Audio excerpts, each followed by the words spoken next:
Sir next మొన్న చిరంజీవి గారు ఏదైతే 'లైలా' మూవీకి రావడం జరిగింది. అయితే హ్మ్. 'విశ్వక్సేన్' సంబంధించింది. హ్మ్. వచ్చిన తర్వాత ప్రజారాజ్యం రూపాంతరం చెందిన తర్వాత జనసేన అన్నట్టుగానే ఆయన చెప్పడం జరిగింది. అన్నట్టుగా కాదు అదే అన్నాడు. అదే అన్నారు. అంత మర్మంగా జై ఇండైరెక్ట్ స్పీచ్‌లే ఉండవు వాళ్ళవి. జై జనసేన అన్నట్టుగానే ఆయన జై చెప్పడం జనసేన అన్నట్టుగా మీరు ఛానల్ ఏమన్నా ఇంటర్వ్యూ పిలిచాడు సార్? లేదు సార్. జై జనసేన కూడా అన్నారు. ఆ! ఇంకోటేంటంటే ఇక్కడ మా క్వెషన్ ఏంటంటే చిరంజీవి గారు గతంలో ఆయన ప్రజారాజ్యం విలీనం చేశారు కాంగ్రెస్‌లో. ఇప్పుడు ఆయన కాంగ్రెస్ మనిషే. ఇప్పుడు జై జనసేన అన్నారు కదా! ఇప్పుడు అన్‌అఫిషియల్లీ ఆయన బీజేపీ కండువా కప్పుకున్నట్టేనా? ఎందుకంటే గతంలో ఆయన సీఎం రమేష్‌కి కూడా నేను ఓటేయండి రేపు వచ్చి సమాధానం చెప్తాను సార్. మీరు అడుగుతున్నానండి, రేపు వచ్చి సమాధానం చెప్తాను. ఓటేయండి ఆయన వీడియో కూడా మనం చూసాం అయిపోయింది కదా! ఎలక్షన్‌లో. గాబరా పడకండి. హ్మ్. ఒక కాన్స్పిరసీ థియరీ అంటారు. రాష్ట్రం విభజించిపోతున్నప్పుడు గాలి గుంపటాల్లో కూర్చుని దమ్మిడికి పనికిరాని బీజేపీని ఈ తెలుగుదేశం వాళ్ళు ఎగేసుకుని పోగేసుకున్నప్పుడు ప్రతిసారి గెలుస్తున్న కామినేని లేటని చూడండి. ఎగ్జాంపుల్ అదే చెప్తారు. ప్రత్యక్ష రాజకీయాల్లో దమ్మిడికి పనికిరాని వాళ్ళు తెలుగుదేశం చేయూత పథకంతో గెలుస్తున్న బీజేపీ ఇక్కడ ఆంధ్రప్రదేశ్ రాష్ట్రంలో వీళ్ళకి ఒరిజినల్ ఐడెంటిటీ ఉండదు. ఉదాహరణకి సోమవీర్రాజు గారు లాంటి వ్యక్తి అధ్యక్షుడైనా సరే ప్రధానమంత్రి గారు నరేంద్ర మోడీ గారు వచ్చి ఎవరు ఈయన అని అడిగాడు. అది వాళ్ళ ఒరిజినల్ ఎబిలిటీ. ఇది అండర్లైన్ చేసుకోండి. ఈ వాస్తవానికి వచ్చేసరికల్లా ఇక్కడ ఏం చెప్పారంటే చిరంజీవి గారు ఆల్రెడీ ప్రజారాజ్యం పార్టీ విలీనం చేసిన తర్వాత ప్రత్యక్ష రాజకీయాల్లో కాంగ్రెస్లో మంత్రి పదవి ఉండి పర్యాటక శాఖ ఆంధ్రప్రదేశ్కి ఏడు చేశారు. ఇవన్నీ మా తర్వాత విషయాలు మాడదాం. కానీ ఆ రోజే గాలి గుంపటాల్లాగా నిమ్మకి నీరెత్తినట్టు కూర్చుని ఉన్నారు. ఇలా పల్లెత్తి మా అలకలు ఒకటి మళ్ళీ వీళ్ళకి అలకలు ఉండి రాష్ట్రాన్ని పనంగా అప్పచెప్పేశారు. ఈ పురంధేశ్వరం వీళ్ళందరూ మాట్లాడతాడు. ఆ రోజు పార్లమెంట్ సెక్షన్ చూడండి, సుబ్బరామ రెడ్డి ఒకడే కేవీపీ రామచంద్ర అనుకుంటాను ఫ్లెక్కడెట్టుకుని నిలబడి కలు తిరిగిపడి చచ్చాడు తప్ప ఎవడు పనిచేసిన వాళ్ళు లేడా కాంగ్రెస్లో. సిగ్గుపడి క్షమించకుండా 10 ఏళ్ళు బట్టి వాళ్ళకి గుండు సొన్న చెట్టు కూర్చోబెట్టారు ఆంధ్రప్రదేశ్. వీళ్ళు ఈసారి తెలంగాణలో పిలిచి పాపం రాష్ట్రం ఇచ్చినందుకు ఇచ్చుకున్నారు. అది అధికారులు రేవంత్ రెడ్డి గారి ధర్మం అని. ఆంధ్రప్రదేశ్కి వచ్చారు వాళ్ళు ఎంత ఎరుమాలోకాలంటే కాంగ్రెస్ పార్టీని శిక్షించడం తెలుసు కానీ బీజేపీని శిక్షించడం తెలుసు. 10 ఏళ్ళు బట్టి మనం గడ్డి మనకు పెట్టినా సరే వీళ్ళు ఆ రోజే పవన్ కళ్యాణ్ ప్లాంట్ చేశారు బీజేపీ పరంగా. మీరు గమనించుకోండి. వాళ్ళ స్ట్రాటజీ చూడండి. ఎప్పటి నుంచో అక్కడి నుంచి గమ్ము నుండి ఇప్పుడు తగ్గేదే లేదని సినిమా చూపిస్తున్నారు. ఇది ఇడిదిప్పి అడిదిప్పి 1, 2, 3 స్ట్రాటజీల్లో రీజనల్ పార్టీలు మెటికలు తీయడానికి వాళ్ళు బీజేపీ ఆడుతున్న మహాభారతంలో కృష్ణుడు రోల్ అది. ఓకే.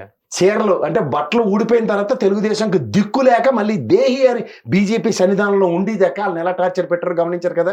5 ఏళ్ళు పంచేంద్రియాలు మూసుకుని ఉన్నారు బీజేపీ వాళ్ళు.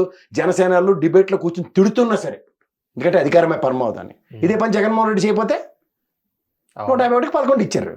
ఇది భయం పెట్టడానికి, ఇంకా శాశ్వతంగా సమాధానం పడిపోతాయి అన్నట్టుగా భయం పెట్టి ఇవాళ వాళ్ళని మెడ్డాయించుకుని వచ్చి ఇవాళ చిరంజీవి గారిని మళ్ళీ గవర్నమెంట్ ఎవరిదంటే బీజేపీ ఉంటే ఆయనకి పద్మభూషణ్ విభూషణ్ ఇస్తారా? ఆయన స్థాయికి నేను తగ్గించట్లే. ఆయనకి నిజంగా ఈ really deserves those awards. But BJP government ఉంటూ కాంగ్రెస్ లో ఉన్నాడు. ఇంకా రాజీనామా చేయలే కదా అఫీషియల్ గా. లేదు. ఎలా ఇస్తారు?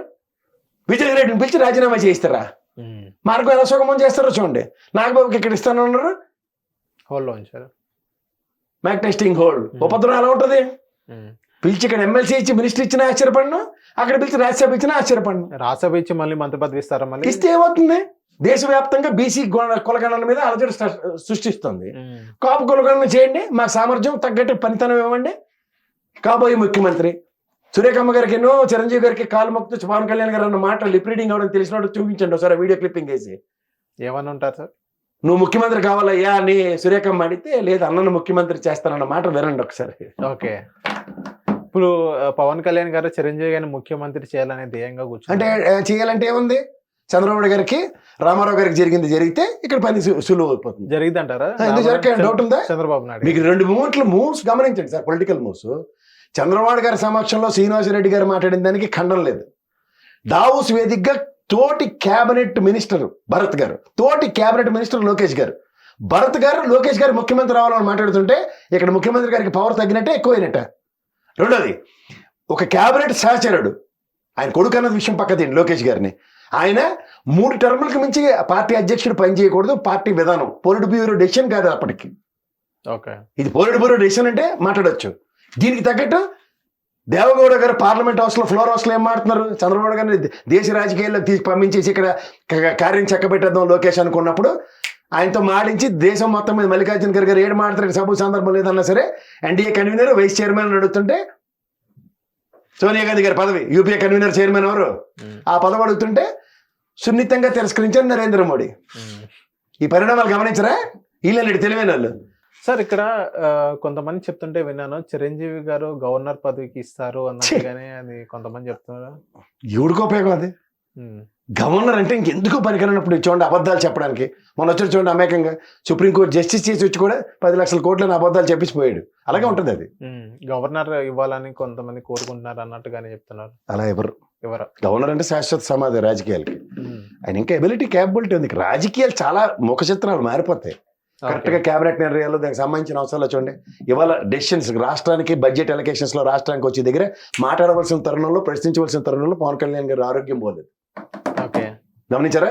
మన క్యాబినెట్ మీటింగ్ లో కానీ ఇప్పుడు రాబోయే బడ్జెట్ చర్చల్లో కానీ కేంద్రం నుంచి మనకి ఏమి ఇచ్చిందనో మనకి సంధానకర్త పవన్ కళ్యాణ్ గారి గడవే వినబడాలి. ఏదే హిట్ టీవీ యాప్, ఇందులో short news, live news, entertainment shows, movies, digital magazines తో పాటు మీ జిల్లా వార్తలను కూడా